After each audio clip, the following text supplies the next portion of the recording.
The national missing persons rate is 6.5 per 100,000. Alaska's rate is 176 per 100,000. That's not a typo. Between Anchorage, Juneau, and Utqiagvik lies roughly 200,000 square miles of wilderness known as the Alaska Triangle. More than 20,000 people have vanished inside it since the 1970s, about 2,250 every single year. Unlike the Bermuda Triangle, this anomaly is backed by state and federal data, and the numbers only get harder to explain. Stretching from Anchorage to Juneau, then north to Utqiagvik, the Alaska Triangle covers an area close to 250,000 square miles, about the size of Texas. Within these boundaries, the numbers defy easy explanation. State and federal records point to more than 20,000 people reported missing here since the 1970s. That is not just a figure pulled from urban legend. It is a cumulative tally echoed in decades of law enforcement and search and rescue logs. The annual average is staggering, roughly 2,250 missing person reports each year attributed to this region alone. To put that in perspective, the Triangle's missing persons rate is said to be over 20 times higher than the national average. While the United States as a whole reports about 6.5 missing persons per 100,000 people each year, Alaska's rate, by some accounts, soars to 176 per 100,000. Even accounting for Alaska's sparse population, less than 2 people per square mile, these numbers stand out. The scale alone makes the Alaska Triangle a statistical outlier, raising questions that go far beyond any single disappearance. Why does this region account for such a disproportionate share of the country's missing? And what makes it so difficult to find answers here? Alaska's wilderness is shaped by forces that defy easy navigation. Much of the Triangle's interior is carved by glaciers, leaving behind a maze of crevasses, hidden ice caves, and unstable slopes. Even today, more than 100,000 glaciers cover the state, some stretching for dozens of miles. These ice fields can swallow wreckage and footprints alike, burying any sign beneath shifting snow and ice. Rivers and lakes, numbering in the thousands, freeze and thaw with the seasons, making even established trails unpredictable. Navigation is further complicated by magnetic variation. Across this region, compasses can be thrown off by as much as 30 degrees from true north. The North Magnetic Pole itself is on the move, drifting northwest by up to 50 kilometers a year. Pilots and hikers who rely on standard navigation tools may find themselves off course without warning, especially when poor weather obscures landmarks. Sudden storms, dense fog, and whiteout conditions are common, reducing visibility to near zero and grounding search and rescue flights for days at a time. Search efforts are hampered by these same extremes.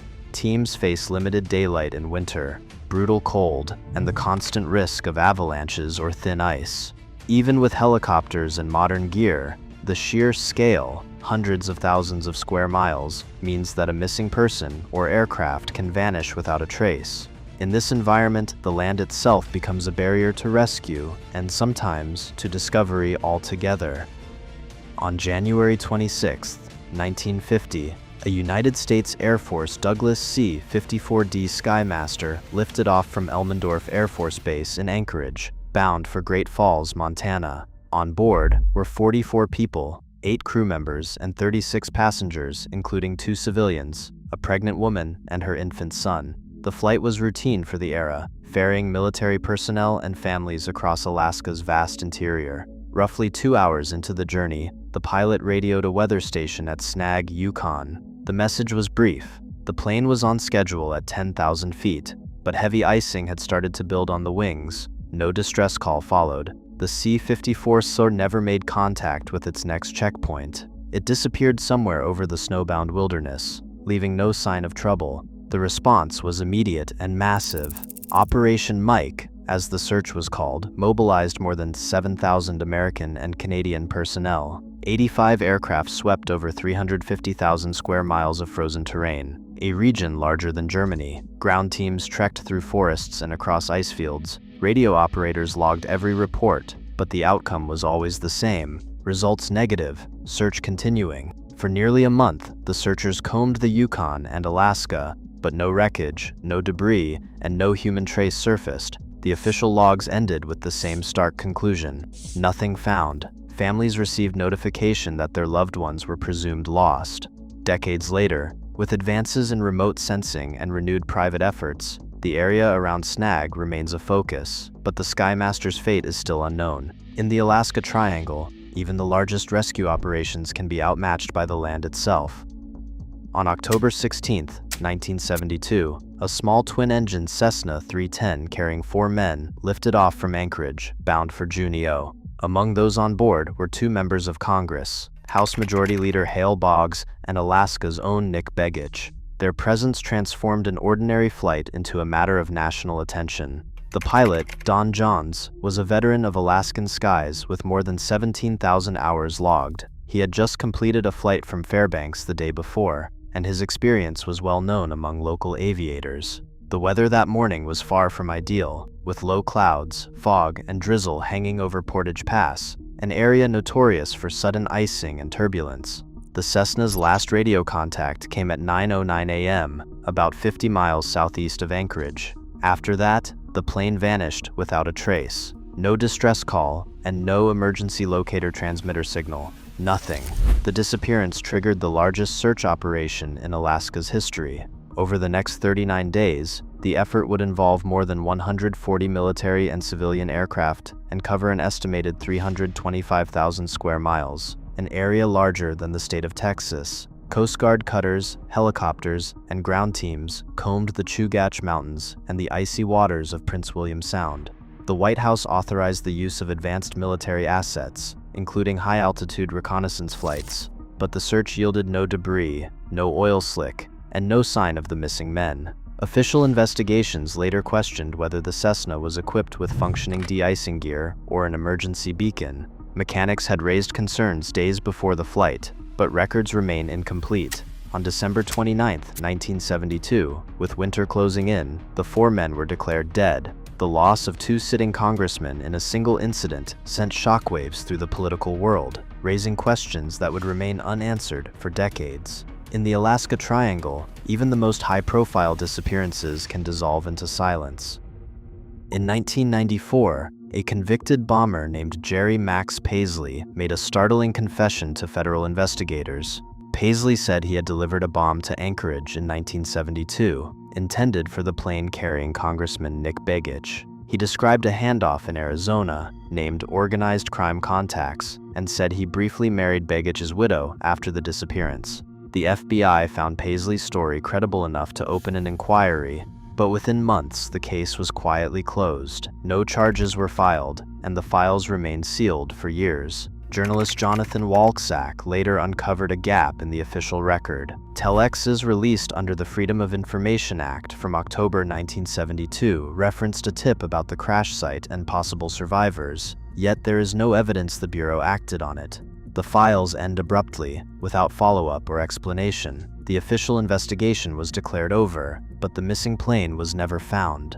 For families and researchers, the silence left by these gaps is as unsettling as the disappearance itself. Japan Airlines Flight 1628, a cargo 747 bound from Paris to Tokyo, crossed Alaska's night sky on November 17, 1986. At 35,000 feet, Captain Kenju Terauchi and his crew reported something no routine flight manual could explain: 3 unidentified objects tracking their plane for nearly 50 minutes. The first appeared as 2 small lights, maneuvering with precision and closing in from below. Moments later, a much larger shape, described as twice the size of an aircraft carrier, seemed to hover in the darkness. Terauchi's onboard radar picked up a target at 7.5 nautical miles. He radioed Anchorage Air Traffic Control, and for a brief window, military radar at Elmendorf registered a surge return in the same airspace. No other pilots in the area reported visual contact. The FAA launched a formal investigation, comparing voice tapes, radar logs, and crew statements. Their report cited possible radar artifacts and atmospheric effects, but it never fully accounted for the simultaneous pilot and military radar observations. Captain Terauchi was grounded after speaking publicly, and he was reinstated later. The JAL 1628 incident remains one of the few Alaska Triangle events with both human testimony and instrument data, an anomaly recorded but never resolved. Alaska's missing persons rate remains the highest in America, more than 25 times the national average. Official records acknowledge the disappearances, but explanations rarely satisfy. As families still wait for answers, the triangle's silence grows. Some mysteries are not buried by time. They are sustained by what we refuse to confront.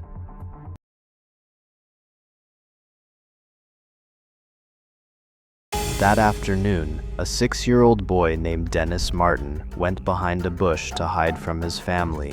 It was a game, a prank.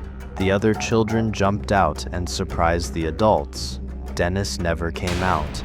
1,400 searchers combed 56 square miles. The FBI was called. 60 Green Berets were deployed.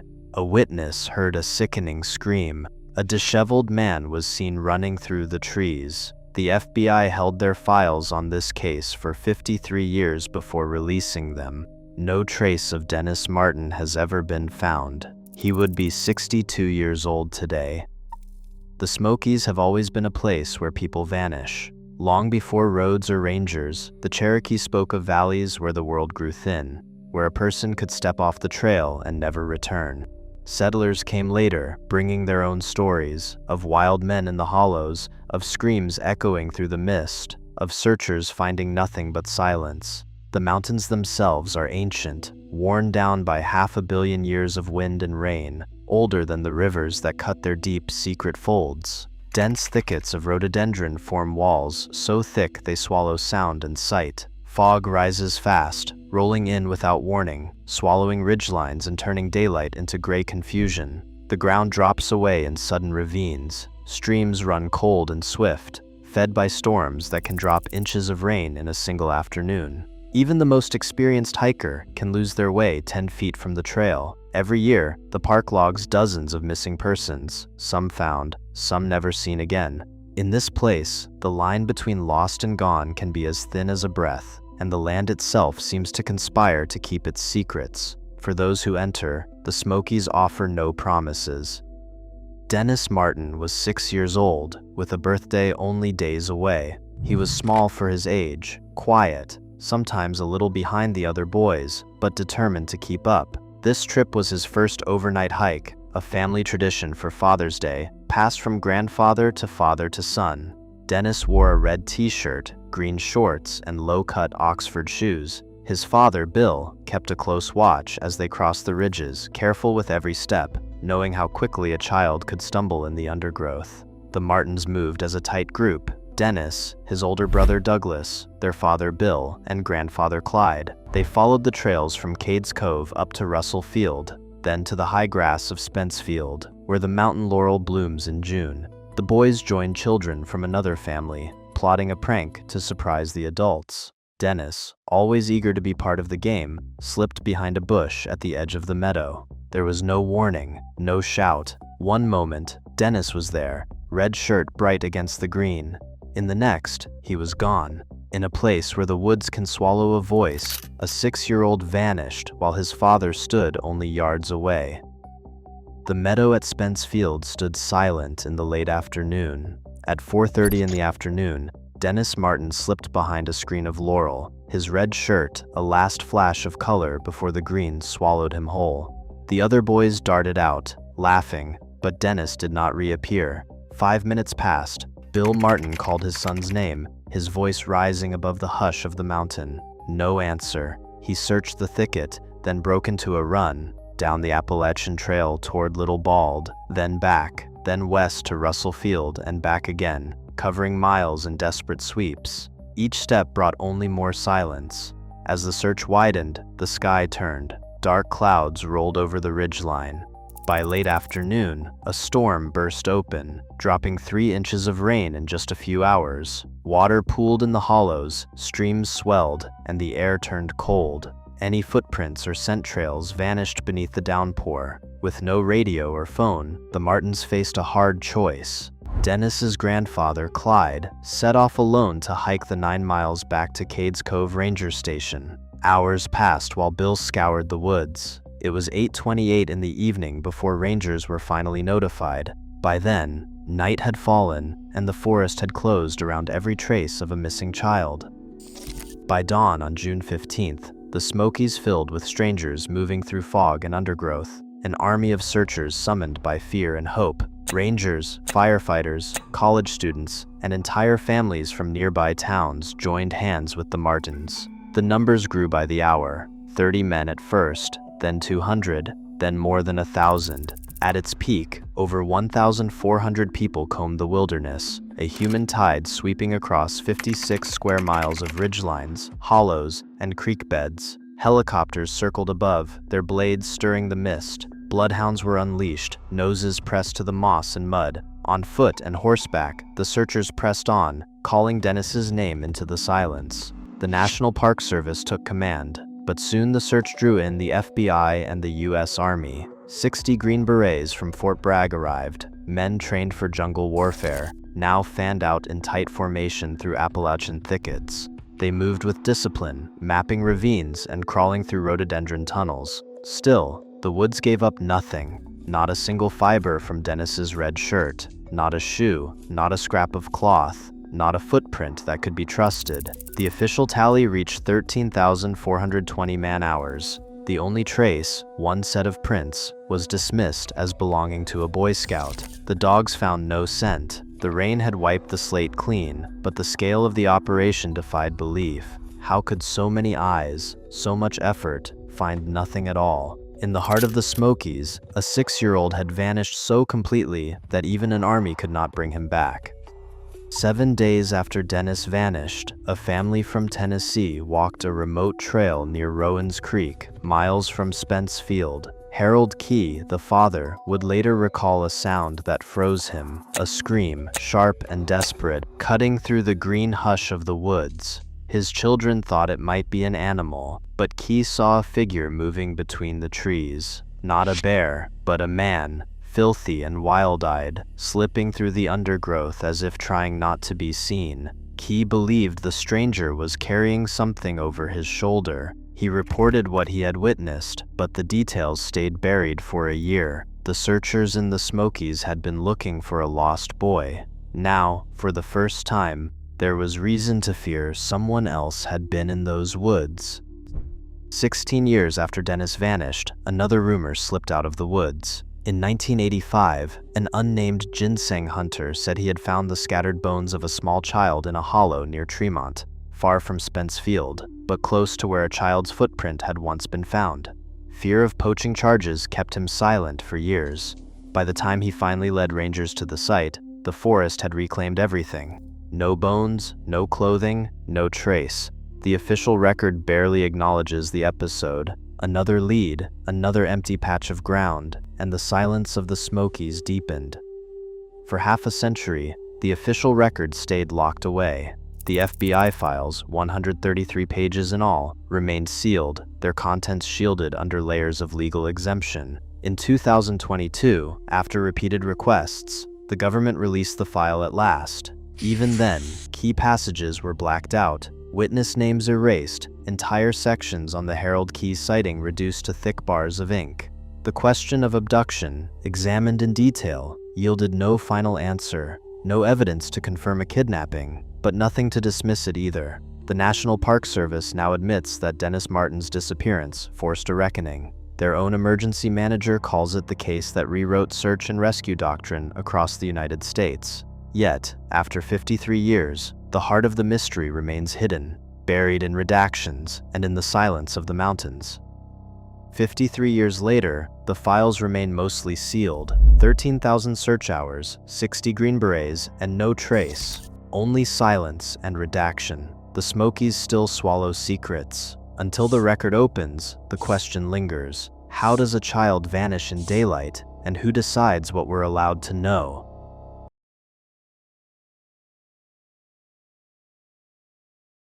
The Great Smoky Mountains in October, the rhododendron thickets burning orange and red, the Forney Ridge Trail descending from the highest summit on the eastern seaboard, Clingman's Dome, at 6,643 feet. The air cold and damp, the trail narrow, flanked by sharp drop-offs and dense undergrowth so thick that a person 5 feet off the path is invisible. On this trail, on this October day in 1976, 40 high school students from Bearden High School in Knoxville, Tennessee, were making their way back to their bus. They were loud, relaxed, split into small groups by hiking pace. It was a normal field trip. One of those students was 16-year-old Trenny Gibson. She was walking quickly, ahead of a group of classmates who had stopped to rest. She was half a mile from the parking lot, half a mile, on a main trail, in daylight, surrounded by other students. 3 of those students watched her slow down, bend over, step off the trail. They watched her disappear into the woods. She never came out. But that is not the most disturbing part of this story. The most disturbing part is what investigators found after the students went back to school. Search dogs tracked Trenny's scent from where she left the trail all the way to Clingman's Dome Road, and then it stopped completely, as though she had been placed inside a vehicle. An observation tower along that scent route was never searched. Weeks later, a classmate was found with Trenny's star sapphire ring and silver pendant and could not explain how they got them. A boy named Bobby had her plastic comb in his car. 4 days after she vanished, the FBI opened a case file on a missing 16-year-old girl. That file has never been released. Teresa Lynn Gibson was 16 years old, a sophomore at Bearden High School in Knoxville. Her family called her Trenny. She wore a star sapphire ring, a silver pendant, and carried a plastic comb in her purse. Small, ordinary items, but she guarded them closely. In her school yearbook, classmates described her as quiet, artistic, and fiercely loyal to her family. The Gibson family lived in a modest home on East Gibson Lane. Her father, Robert, had spent years working swing shifts at the aluminum plant.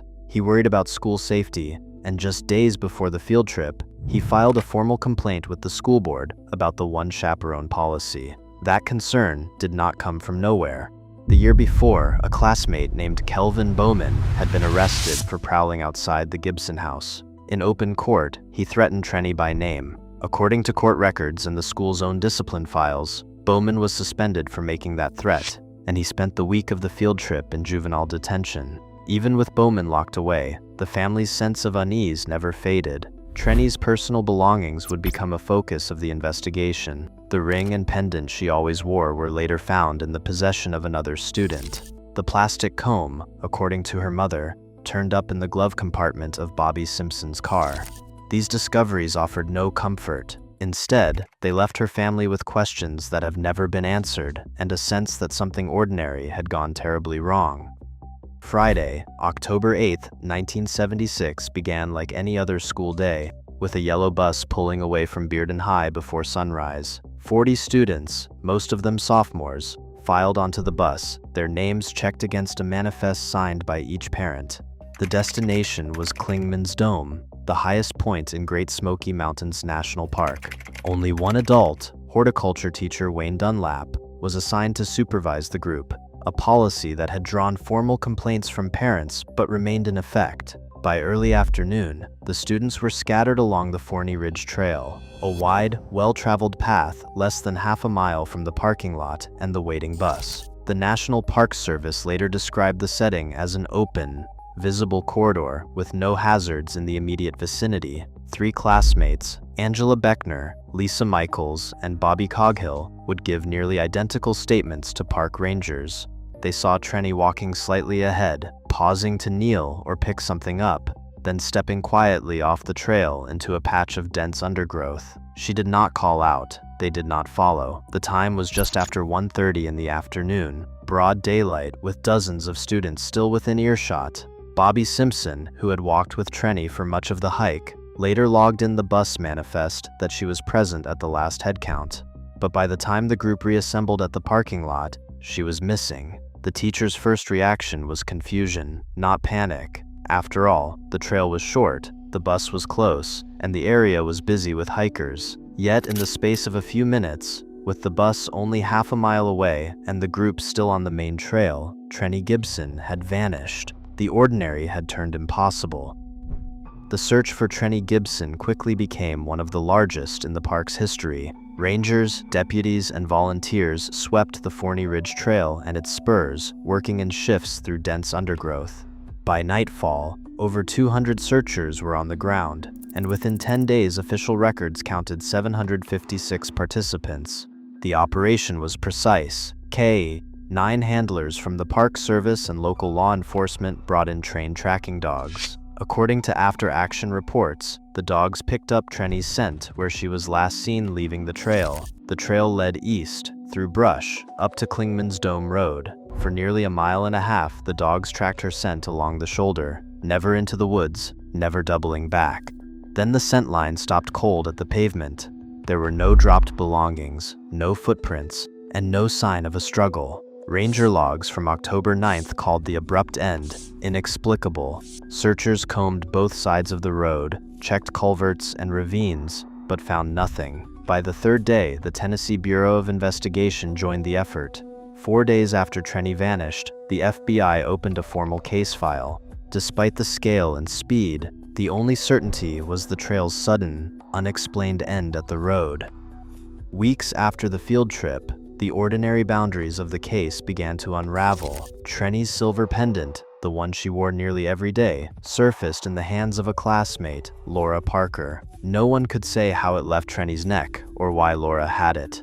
The school's evidence log, which should have tracked every item collected after the disappearance, made no mention of the pendant or any jewelry at all. When police questioned Laura, she insisted Trenny had given her the pendant on the bus. That story never matched the statements of other students, and Laura herself died young, leaving the chain of possession forever broken. The comb was even stranger. Trenny's mother claimed she found it in the glove compartment of Bobby Simpson's car during a frantic search of student belongings. Bobby had walked with Trenny for much of the hike, yet no law enforcement inventory, not from the Knox County Sheriff's Office or the Tennessee Bureau of Investigation, ever recorded the comb as evidence. The Tennessee Bureau of Investigation file, when finally released in redacted form, listed only the ring and pendant as recovered personal effects. Bobby told a local reporter years later that Trenny had handed him the comb that morning, but he never explained why he kept it after she vanished. The official record remains silent. These objects should have disappeared with Trenny. Instead, they reappeared in places that made no sense, unlogged, unexplained, and forever outside the reach of any clear chain of custody. The lack of paperwork, the contradictions in student accounts, and the absence of forensic testing left her family with more questions than answers. Instead of bringing closure, the return of these ordinary items only deepened the sense that something was fundamentally wrong. The case, already impossible for where and how it happened, became even more disturbing for what came back. Every explanation for Trenny Gibson's disappearance collides with the facts. If she wandered off and got lost, the area around Clingman's Dome was combed by hundreds of searchers, and the dogs tracked her scent along the road, not into the woods. If she chose to vanish, she left behind her most personal items, and there is no evidence she planned an escape. The possibility of foul play raises its own contradictions. No one reported a struggle, and the timeline between her last sighting and the head count was impossibly tight. The ordinary setting, students on a popular trail in daylight and within earshot of each other, defies the logic of abduction or accident. Each theory answers one question, but leaves others hanging. The case remains a puzzle, its sharpest edges dulled by the missing pieces locked away in sealed files. Nearly 50 years after Trenny Gibson vanished, the official record remains locked behind redactions and sealed files. The FBI opened a case in February 1977, but not a single page from their investigation has ever been released. Freedom of Information Act requests have been denied, most recently in 2024, with agencies citing national security and ongoing investigative techniques. The Tennessee Bureau of Investigation file, Case 762590, offers only a handful of redacted documents, omitting key witness statements and search maps. Robert Gibson, Trenny's father, has spent decades pressing for answers, filing appeals, and speaking to anyone willing to listen. The family's search for truth now depends on new information. Anyone with knowledge about the case can contact the TBI at 615-744-4000. The silence of the sealed file leaves the most important questions unanswered, but the door is not fully closed. A girl vanishes in daylight, half a mile from safety, and the trail ends at a road, while her jewelry resurfaces at school. Today, the FBI file remains sealed. The impossible contradictions remain. Until the silence breaks, every ordinary moment hides the potential for the inexplicable to return. Share your thoughts below.